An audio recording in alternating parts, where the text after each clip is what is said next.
Hello friends, welcome to BPSC champions. BPSC champions में आपका स्वागत है। हम लोग आज एक पीवाईक्यू सीरीज स्टार्ट कर रहे हैं जो कि 70 मेंस के लिए काफ़ी इंपॉर्टेंट होगा। देखा जाए तो जीएस पेपर 2 में 2 इंपॉर्टेंट एरिया है apart from the science and technology. एक है कि ज्योग्राफी और दूसरा इकोनॉमी। यहाँ जब हम लोग पीवाईक्यू एनालिसिस कर रहे थे तो एक चीज़ क्लियर हो गया कि 60% क्वेश्चन ना यहाँ से रिपीटेड थीम पर आ रहा है बार बार। वो कौन सा थीम रिपीटेड है, जैसे टेक एग्जाम्पल पॉवर्टी हो गया, एम्प्लॉयमेंट हो गया, ठीक है। बिहार रिलेटेड जो इंडस्ट्रियल क्वेश्चन है वो सारे चीज़ आ रहे हैं। फिर बिहार को बैकवर्डनेस क्यों है, ये सारा चीज़ क्वेश्चन आ जाए, ठीक है।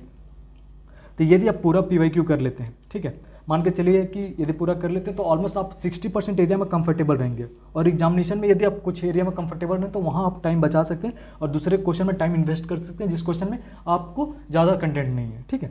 तो ये इस प्रोस्पेक्टिव में देखा जाए तो काफ़ी इंपॉर्टेंट आपके लिए हो जाएगा ये वीडियो। तो प्लीज़ इस वीडियो का अंत तक देखने की कोशिश करिए, क्योंकि बीच बीच में हम लोग ये भी बताएंगे कि कौन सा डायग्राम आएगा, कौन सा कमेटी आएगा, ठीक है, कौन सा रिपोर्ट आएगा।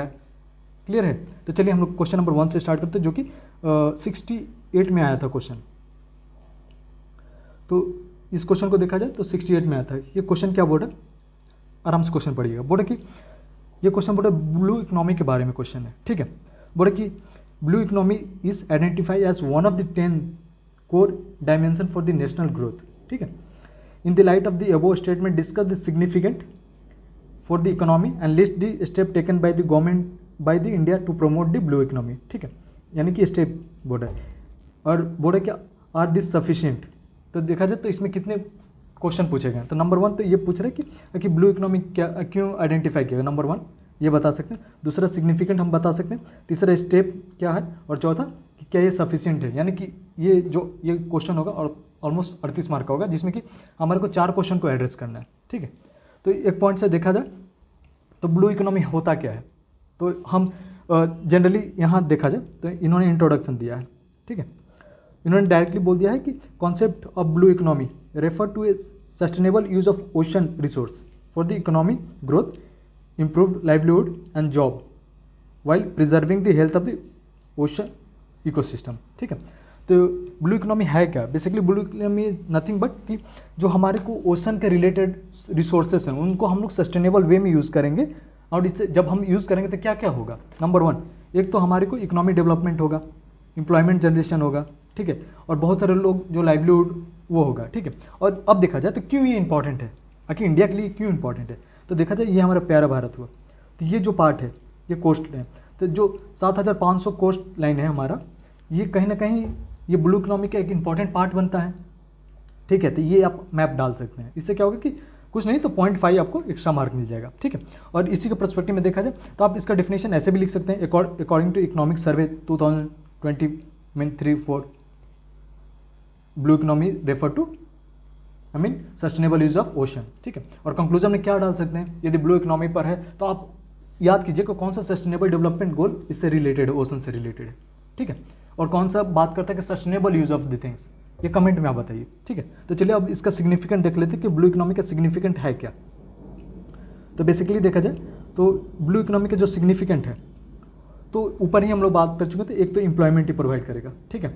सेकेंड क्या बात करेगा, तो ये इकोनॉमी के लिए काम करेगा, इन्वायरमेंट के लिए काम करेगा, यानी कि सस्टेनेबिलिटी की बात करेगा, शिपिंग के लिए जो ट्रेड होता है उसके लिए बात करेगा। एंड देखा जाए ब्लू इकोनॉमी का एक कहीं ना कहीं एक जियो पॉलिटिक्स का एंगल भी है, ठीक है। तो इतना एक डायमेंशन हो गया। तो चलिए एक एक करके पॉइंट देख लेते हैं। तो पहला पॉइंट ये बोल रहा है कि इकोनॉमिक ग्रोथ एंड एम्प्लॉयमेंट के लिए, ठीक है। तो ये कैसे इकोनॉमिक ग्रोथ और एम्प्लॉयमेंट जनरेट करेगा आप बता सकते हैं, ठीक है। कि शिपिंग लाइन से बहुत सारे हमारा ट्रांसपोर्ट होते हैं, ठीक है। आप यहाँ ये जैसे अंडमान हो गया, ठीक है, मलाका हो गया, तो देखिएगा कि बहुत सारे मतलब शिपिंग लाइन यहाँ से निकलता था, यानी कि ये जियो पॉलिटिक्स के लिए बहुत इंपॉर्टेंट हो गया। तो इकोनॉमी के कैसे ये प्रोवाइड करेगा, तो जो ब्लू इकोनॉमी है, ठीक है, उसको हाईली पोटेंशियल जोन में रखा जाता है, ठीक है, फॉर द इंडिया जीडीपी। क्यों, क्योंकि यहाँ जो मराइन रिसोर्स होते हैं, ठीक है, मराइन रिसोर्स किस टाइप के होते हैं, तो जैसे फिशरीज हो गया, एक्वाकल्चर हो गया, टूरिज्म हो गया, मैरीटाइम ट्रेड हो गया, ठीक है। आजकल आप सुने होंगे हाल ही में न्यूज़ में कि तमिलनाडु ने डुगोंग वाइल्ड लाइफ सेंचुरी बनाया, तो वो टूरिज्म को बूस्टअप करेगा। क्लियर है? तो इस पर्सपेक्टिव में ये इकोनॉमिक और एम्प्लॉयमेंट दोनों जनरेट करेगा। प्लस रिन्यूएबल एनर्जी, मतलब बहुत सारे एनर्जी हम लोग जनरेट कर रहे हैं वहाँ से। क्लियर है? अब सेकेंड पॉइंट है सस्टेनेबल डेवलपमेंट। तो बताइए सस्टेनेबल कैसे ब्लू इकोनॉमी सस्टेनेबल डेवलपमेंट में बात कर रहे हैं, तो हमारा डेफिनेशन ही ये था ना कि हमें सस्टेनेबल वे में ओशन को रिसोर्स को यूज़ करना है। क्लियर है? तो ये सस्टेनेबल डेवलपमेंट पर भी काम करेगा। फूड सिक्योरिटी कैसे इंश्योर करेगा? तो फूड सिक्योरिटी के इंपॉर्टेंट पार्ट क्या होता है? ठीक है, तो एक तो हम नॉर्मल जो हम लोग लैंड पर अपना क्रॉप्स उगाते हैं, जैसे टेक एग्जांपल वीट हो गया, राइस हो गया, बार्ले, ये सब, मगर बहुत सारे जो फूड है वो तो हम लोग ओशन से भी निकालते हैं, जैसे फिश हो गया, एक्वाकल्चर हो गया, ये सारा चीज़। तो आप बता सकते हैं एग्जांपल देते हुए कि 1200 almost species of the fish are extended in the coastal area. ठीक है, क्लियर है? आप केस स्टडी डाल सकते हैं तमिलनाडु का या केरला का। ये तीसरा पॉइंट हुआ। चौथा पॉइंट ये बात करें कि क्लाइमेट रेसिलियंस कैसे दिखाता है। ठीक है, तो आप देख सकते हैं healthy marine ecosystem such as mangrove का आप एग्जांपल लेते हैं, कोरल रीफ का एग्जांपल ले सकते हैं। ठीक है, they play a significant role in mitigating the climate change impact by the acting as a carbon sink. ठीक है, तो ये सब कीवर्ड है, आप यूज़ कर सकते हैं। क्लियर है? तो इस तरीके से ब्लू इकोनॉमी कंट्रीब्यूट कर रहा है। International trade and maritime connectivity में कैसे कवर अप कर रहा है? तो as a country with the long coast line, कितना हमारा मैं ऊपर बताया था 7500 किलोमीटर। ठीक है, strategic maritime route, India can leverage its position to enhance the trade, export extending ports and improving the maritime infrastructure will facilitate trade and extend India position in the global economy. Clear है? आप वैसे भी तो जान सकते हैं कि जो हम लोग का शिप के द्वारा जो ट्रांसपोर्ट होता है वो बहुत चीपेस्ट मोड होता है, वाटर ट्रांसपोर्ट, राइट? तो आप उसका भी एग्जांपल डाल सकते हैं। डेवलपमेंट कैसे होता है? तो कोस्ट एंड मैरीटाइम टूरिज्म के लिए आप देखोगे कि केरला जो कि टूरिज्म बेस्ड ही बहुत सारा वहाँ से रेवेन्यू जनरेट कर रहा है, तमिलनाडु हो गया, पौंडीचेरी हो गया, ये सारा चीज़। ठीक है, अब second part of the question आ जाए तो बोले कि इंडिया कौन कौन सा स्टेप लिया है to promote the blue economy. Clear है? तो आप देख सकते हैं इसको, India has recognise the significant of the blue economy and has initiated the various measure. ठीक है, तो पहला कौन सा मेजर है? तो इसमें आप देख सकते हैं कि सिंपल सी बात है, किसी चीज़ की डेफिसिट होगी, यदि मान के चलिए इंफ्रास्ट्रक्चर या किसी चीज़ की, तो या तो स्कीम के द्वारा या पॉलिसी के द्वारा गवर्नमेंट उसको बेटरमेंट करने की कोशिश करता है। तो यहाँ पहला ये है कि national policy on marine fisheries. ठीक है, आप बस ये अभी पॉइंट छोड़ दीजिए एक पल के लिए, आप बस पॉलिसी का नाम सुनिए और कोशिश कीजिए इसको पॉइंट यही कि आखिर जो पॉलिसी है इसके क्या क्या काम हो सकते हैं। बोर्ड है कि national policy on marine fishes, ठीक है, जो कि 2017 में आया। तो इसका मेन एम ये होगा कि प्रमोट सस्टेनेबल फिशिंग। ठीक है, जब सस्टेनेबल फिशिंग आएगा, मान के चलिए फिशिंग आया, तो उसका क्या होगा, तो लोग इसमें इन्वॉल्व होंगे, तो एम्प्लॉयमेंट होगा, यानी कि लाइवलीहुड बहुत सारी लोकल कम्युनिटी का होगा। ठीक है, इससे क्या होगा कि जो बायोडाइवर्सिटी का प्रोटेक्शन होगा वो भी होगा। ठीक है, तो आप लाइवलीहुड हो गया, फिशरिंग हो गया एंड मैरीटाइम बायोडाइवर्सिटी हो गया। ठीक है, it enhance the need for the responsible fishing. Clear है? तो ये पहला पॉइंट है। सेकंड क्या है, तो सेकंड ये बोल है कि इंटीग्रेटेड कोस्टल मैनेजमेंट। ठीक है, इंटीग्रेटेड कोस्टल जोन मैनेजमेंट ये है। तो बेसिकली इसका ऑब्जेक्टिव क्या है, तो देखा जाए इस प्रोग्राम का ऑब्जेक्टिव ये है, तो ensure the sustainable development of coastal resource while addressing the issue such as coastal erosion, pollution and habitat degradation. ठीक है, तो आप याद रखिएगा। तीसरा देख लीजिए, ब्लू इकोनॉमी एक्शन प्लान, ये बहुत इंपॉर्टेंट है। तो ब्लू इकोनॉमी एक्शन प्लान, तो Indian government is formulating A comprehensive blue economy action plan that outline the strategy for the sustainable development of the ocean resource, enhancing the scientific research and the promoting the partnership between the stakeholder। ठीक है, तो blue economic action plan है क्या, basically देखा जाए तो government of India एक formulate किया है कॉम्प्रहेंसिव ब्लू इकोनॉमिक पॉलिसी मतलब एक्शन। ठीक है, इसका मेन ऑब्जेक्टिव ये है कि जो sustainable development of the ocean resource है उसको उसमें साइंटिफिक रिसर्च लाया जाए। ठीक है, उसमें पार्टनरशिप लाया जाए, जो भी स्टेक होल्डर इन्वॉल्व है। तो अब कौन कौन सा स्टेक होल्डर, एक तो गवर्नमेंट हो गया। ठीक है, the community which is working global, देखा जाए तो ट्रेड हो गया, एक इन्वायरमेंट हो गया जो सस्टेनेबल की बात करेगा। क्लियर है? तो ऐसे हो गया। अगला देखते हैं, ओशन रिसर्च एंड कंजर्वेशन। तो India has invested in the ocean research through the organisation such as Indian national centre for the ocean information centre. ठीक है, तो रिसर्च की बात करें तो रिसर्च में क्या होता है कि कंजर्वेशन के लिए ज़्यादा वो होता है, डेटा का बहुत सारा डेटा कलेक्शन होता है, उसका एनालिसिस होता है, सारा चीज़। ठीक है, और इससे क्या होता है कि मैराइन बायोडाइवर्सिटी को हम लोग मेंटेन करते हैं। अगला पॉइंट क्या है, प्रमोटिंग मैरीटाइम ट्रेड। ठीक है, तो कौन कौन सा स्कीम है जो इसके रिलेटेड है, तो सागरमाला, तो आप प्रोजेक्ट का नाम सुनेंगे। तो बेसिकली सागरमाला का एम क्या है, तो मॉडर्नाइज द पोर्ट। ठीक है, enhance the maritime connectivity, facilitating trade and boosting the economy. ठीक है, तो आप याद रखिएगा सागरमाला। आप इसका केस स्टडी भी डाल सकते हैं यदि 38 मार्क का क्वेश्चन है तो, कि इसका मॉडर्नाइजेशन ऑफ द पोर्ट का ऑब्जेक्टिव है। इससे क्या होगा, मराइन कनेक्टिविटी बढ़ेगा, कनेक्टिविटी बढ़ेगा तो ट्रेड बढ़ेगा, ट्रेड बढ़ेगा तो इकोनॉमी बूस्ट होगा। क्लियर है। पोर्ट लेड डेवलपमेंट है, focus project focus on the port lead development, improving the infrastructure and reducing the logistic cost. वैसे भी देखा जाए तो हमारा लॉजिस्टिक कॉस्ट वर्ल्ड में सबसे ज़्यादा है, ठीक है। जैसे इकोनॉमिक सर्वे 2022 और 23 के अनुसार देखा जाए तो उस टाइम 14% था, जो कि अभी बहुत इंप्रूवमेंट हुआ है, जो कि 8 से 9% पर भी आ गया है। अभी भी बहुत ज़्यादा as compare to the country like China हो गया, यूएसए हो गया, जहाँ की 6% पर ही मतलब उनका वो है लॉजिस्टिक कॉस्ट। अगला देख लीजिए, board fishery and aquaculture development, ठीक है। इसके लिए क्या है, तो बोर्ड की government has launch this scheme to promote the sustainable fisheries and aquaculture practice including financial assistant to the fisherman, ठीक है। जैसे मत्स्य योजना हो गया, पीएम मत्स्य योजना, ठीक है। अब देखिए अगला है कि कोस्टल टूरिज्म के लिए कोई इनिशिएटिव है, तो वो इंपॉर्टेंट है। तो कोस्टल टूरिज्म के लिए भी बहुत सारे इनिशिएटिव है, जो कि बात कर रहा है कि promoting the coastal tourism is the key focus area on the various project developing the eco friendly tourism facility, ठीक है। अगला है कि पब्लिक प्राइवेट पार्टनरशिप, ठीक है। देखा जाए तो केलकर, यहाँ ये नोट डाउन कर लीजिएगा, केलकर कमेटी एम्फोसाइज किया था कि कोई भी इंफ्रास्ट्रक्चर है, चाहे वो रेलवे का हो गया या कोई भी physical infrastructure with the government trying to है, उसमें ना हमारे को पब्लिक प्राइवेट पार्टनरशिप को लाने की बहुत ज़रूरत है, क्योंकि जो हमारे गवर्नमेंट है उसके पास उतना एडिक्वेट फंड नहीं है। यदि गवर्नमेंट पर हम आश्रित रहेंगे तो बहुत ज़्यादा टाइम लग जाएगा, ठीक है। जैसे कि हेनरी फोर्ड ने क्या बोला था कि USA is not rich because कि USA have resource, because USA is rich because USA have a lots many roads, ठीक है। रोड से क्या होता है कि कनेक्टिविटी होगा, लॉजिस्टिक कॉस्ट रिड्यूस होगा, वहाँ एक ना ग्रोथ पोल की तरह काम करेगा। क्लियर है। तो उसी प्रकार ये पब्लिक प्राइवेट पार्टनरशिप की बात हो रही है। तो बोर्ड के encouraging PPPs in the blue economy sector can leverage the private investment and expertise. Government has initiated the framework to attract the private player in maritime resource management and infrastructure development. ठीक है, आप ये नाम लिख लीजिएगा Kelkar committee का, ठीक है।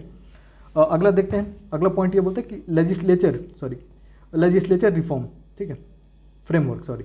ये बोले कि India has enacted various law and regulation such as maritime fisheries regulation act to govern the fishery activity promoting sustainable practice and promoting the maritime resource, ठीक है। अब अगला चौथा जो क्वेश्चन है इसी में क्या बोले कि आर दिस सफिशिएंट, ठीक है। तो मान के चलिए आप खुद ही सोचिए कि क्या ये सफिशिएंट है। मान के चलिए ये हमारा इंडियन इकोनॉमी हुआ, राइट, जो कि एक पार्ट है ये ब्लू इकोनॉमी। क्या merely based on the blue economy क्या कंट्री सफिशिएंट हो सकता है? उसके लिए बहुत सारा अलग फैक्टर होगा, क्योंकि इसका भी कुछ सर्टेन लिमिटेशन होगा कि ये ज़्यादा large amount of the employment नहीं जनरेट करेगा, तो बाकी को भी हमें तो इंक्लूड करना होगा, ठीक है। क्लियर है। तो चलिए देखते हैं एक एक करके।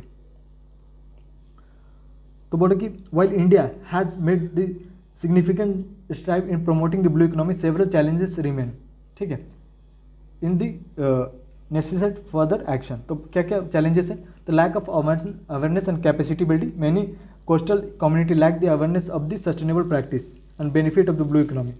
Continuing the education and the capacity building initiative are the crucial to empower the local, ठीक है, क्लियर है। सेकेंड है कि इम्प्लीमेंटेशन चैलेंज है।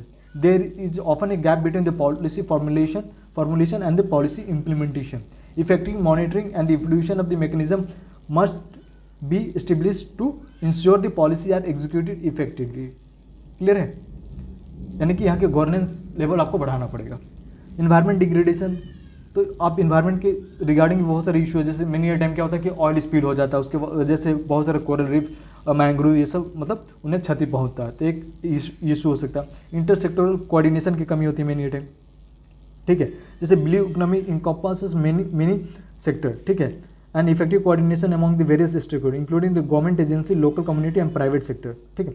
अगला देख सकते हैं कि और क्या चैलेंजेस है। Investment and private sector development. While projects like Sagarmala are undergoing, the substantial investment is still needed in infrastructure, research, technology to fully realize the potential of blue economy.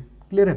Climate change का एक adaptation का एक challenge हो सकता है कि rising sea level, ठीक है, rising sea level, increasing the frequency of extreme weather events, integrating the climate change adaptation strategy into the blue economy initiative is crucial for the safeguard of the coastal community. Clear है। अगला देख लीजिए, focus on the innovation and the technology. तो बोल रहे कि अभी science and take इतना इंप्रूव हो गया कि जैसे हम लोग बहुत सारे डिसेस्टर को मैनेज कर पा रहे हैं well based on the early warning system and ISRO का हेल्प लेकर, क्योंकि हम लोग बहुत सारे सेटेलाइट जैसे रीसेट हम लोग सेट किए हैं, ठीक है, प्रोजेक्ट मौसम है हमारे पास, क्लियर है। तो बोल रहे कि promoting research and development in the marine science and sustainable technology is vital for the improving the productivity and sustainability of the blue economy, clear है। अगला क्वेश्चन देख लीजिए, सॉरी अगला पॉइंट देखते हैं, डेटा कलेक्शन, यही साइंस वाला part है एंड ये बता जब डेटा आएगा तो आप उसके बेसिस पर एनालिसिस कर सकते हैं, ठीक है। और कंक्लूजन में आप देख सकते हैं कि blue economy hold immense potential for India, offering the opportunity for economic growth, sustainable development and poverty alleviation, बहुत इंपॉर्टेंट पॉइंट है, ठीक है। While significant step has been taken to promote the blue economy, ongoing challenges require the further action and commitment, ठीक है।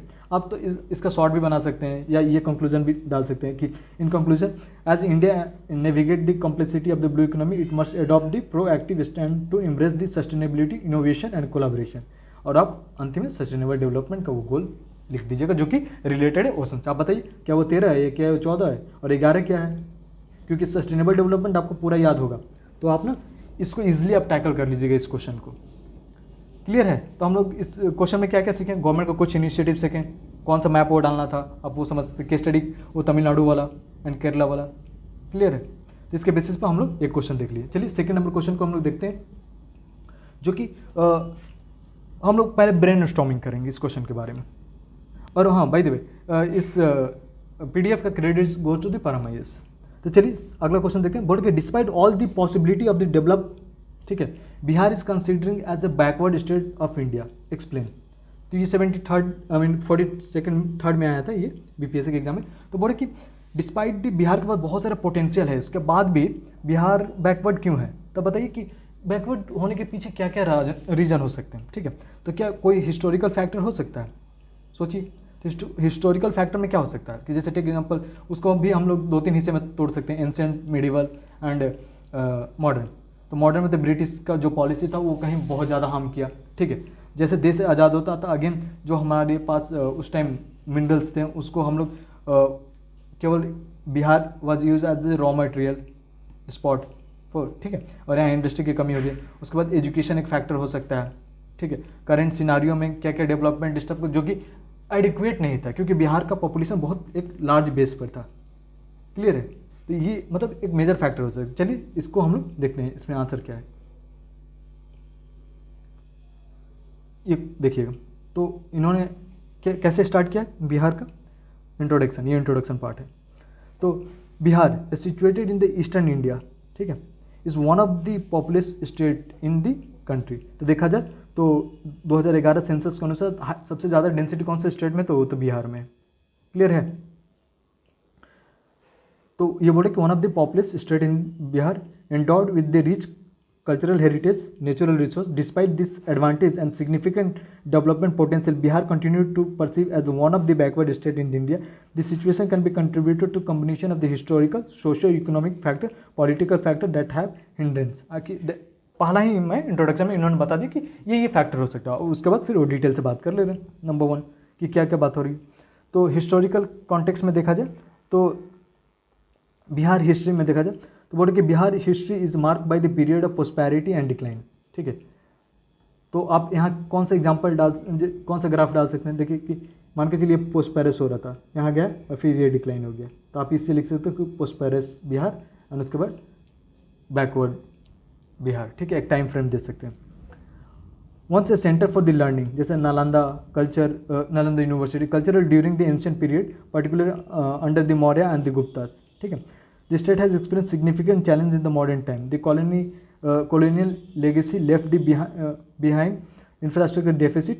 Post-independence governance has struggled to address this issue. ठीक है, तो जो गैप ब्रिटिश ने क्रिएट कर पाए थे, ठीक है, इंफ्रास्ट्रक्चर में, वो पोस्ट इंडिपेंडेंस के बाद भी उसको हम लोग भरपाई नहीं कर पाए। रीज़न ये था कि हमारा जो ग्रोथ मॉडल था वो बहुत ही स्लो पेस में काम कर रहा था। अगला चलते हैं। इस क्वेश्चन में देखा जाए तो सेकंड पॉइंट पर बात करें कि सोशियो इकोनॉमिक फैक्टर क्या हो सकता है, तो पॉवर्टी एंड इकोनॉमिक डिस्पैरिटी, ठीक है, ये एक बड़ा चैलेंज हो सकता है। तो Bihar one of the highest poverty rate in India according to the planning commission, ठीक है। According to planning commission around 34% population live below the poverty line. तो आप इस प्लानिंग कमीशन को हटाकर अभी रिसेंट वाला मल्टी पॉवर्टी इंडेक्स जो कि नीति आयोग है उसके अनुसार बिहार में कितना परसेंट वो है, आई मीन पॉवर्टी है, आप कमेंट में बताइएगा इसे, ठीक है, वो डाल सकते हैं, ठीक है। Lack of the job opportunity, inadequate infrastructure, limited access to the market penetration perpetuate this cycle of poverty, ठीक है। तो जैसे साइकिल ऑफ पॉवर्टी होता है आप तो वो विस्कस साइकिल का वो पॉवर्टी बना सकते हैं कि यहाँ लो आई मीन लो एजुकेशन है तो प्रोडक्टिविटी कम है, लो एम्प्लॉयमेंट अनएम्प्लॉयमेंट ज़्यादा है और वो कर दे रहे हैं, ठीक है, यानी कि विस्कस साइकिल ये आप मैप वो फ्लो चार्ट बना सकते हैं। अगला देखते हैं पॉइंट। अगला पॉइंट में बोला कि एजुकेशन एंड लिटरेसी, ठीक है। While there has been improvement in literacy rate Bihar still lag behind the national average, ठीक है। तो जो बिहार का अभी प्रेजेंट में कितना लिटरेसी रेट, तो 71%, जो कि 2011 के साथ अभी वर्तमान में देखा जाए तो जैसे हर साल इकोनॉमिक सर्वे आता है तो बता रहा है कि 71 पॉइंट अप्रॉक्स देखा जाए तो इतना बिहार को वो है, ठीक है, जो कि नेशनल एवरेज से अभी भी कम है, with the significant disparity between rural and urban area, ठीक है। तो मान के चलिए आप ये रूरल हो गया, ये अर्बन हो गया, तो इसमें एजुकेशन गैप है, ठीक है, क्लियर है।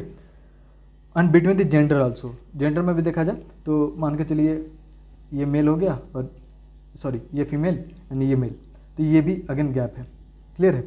Poor educational outcome hinder the skill development employment and contributing to the low high unemployment rate, clear है। तो जब एजुकेशन ही नहीं होगा तो उनके पास स्किल नहीं होगा और आज के टाइम में तो देखा जाए तो हाईली स्किल पर्सन को जरूरत है, ठीक है। अगले चलते हैं, हेल्थ इंडिकेटर देखते हैं। तो Bihar has been some of the worst health indicator in the country. अभी रिसेंटली देखा जाए तो कैग का रिपोर्ट आया तो वो भी अगेन एम्फोसाइज किया था कि बिहार का जो हेल्थ सेक्टर है वो बहुत ही अभी भी बहुत ही पुअर है इन टर्म्स ऑफ देखा जाए ड्रग्स के आई मीन मेडिसिन ये सब, बेड टू डॉक्टर रेशियो भी पुअर है, एम्बुलेंस का इशू है, ये सारा चीज़, ठीक है, including the maternal and infant mortality rate, poor health sector facility, lack of access to the medical research service and a high burden on the communicable disease adversely affect the workforce, ठीक है। इससे क्या होता है कि productivity कम होता है, ठीक है, वर्कफोर्स का जो और in a long run economy loss होता है बहुत ज़्यादा। अगला चलते हैं agriculture dependency, large portion of the Bihar population, एक मिनट इसको क्लियर कर लेता हूँ।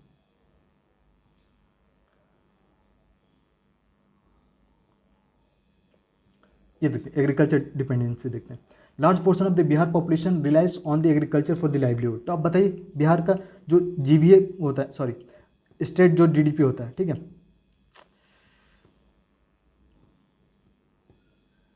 स्टेट जीडीपी में बिहार का कंट्रीब्यूशन कितना है तो 90% है, ठीक है, प्लस इस पर लोग कितना आश्रित है तो 77%, ठीक है। तो आप इसको डेटा से आप लिखते जाइएगा। However the agriculture sector face the numerous challenges including the outdated farming practice, dependency on the monsoon, lack of the access to the modern technology and market, clear है। And this differences limited diversification in more lucrative form. जैसे हमारे पास ज़्यादा technology नहीं है तो हम लोग food processing की बात उतना नहीं कर पाते हैं, पर हाँ रिसेंटली जो मखाना बोर्ड का प्रोत्साहन दिया जाए इससे एक होता है ना कि एक वेव दौड़ेगा, एक अवेयरनेस आएगा तो लोग अब बहुत ज़्यादा बने। अभी जीविका का भी रोल ज़्यादा बढ़ गया है, मुख्यमंत्री जो उद्यमी योजना है वो भी बहुत एक्टिवली काम कर रहा है, क्लियर है।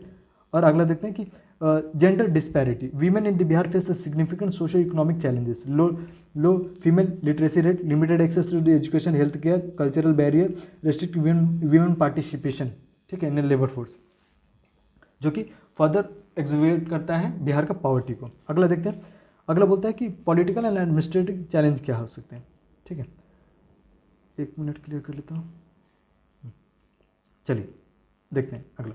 तो बोले कि पॉलिटिकल एंड एडमिनिस्ट्रेटिव चैलेंजेस क्या हैं। तो गवर्नेंस में बहुत सारे इशू हैं कि Bihar has face the governance challenges including the political instability and corruption, frequently change the government leadership has hindered the consistency policy implementation and long term planning, ठीक है।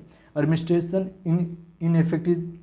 inefficiency, bureaucratic inefficiency, lack of the accountability in the public service delivery has been persistent issue. This has affected the execution of the welfare program and development initiative, clear है। अगला देखते हैं cast dynamic. Bihar में cast dynamic generally मतलब बहुत ज़्यादा, ठीक है। Caste based politics in Bihar, ठीक है, has created a division and affected the allocation of the resource and opportunity. Politician often prioritize the caste constituency leading to the neglect of the marginalise section and community.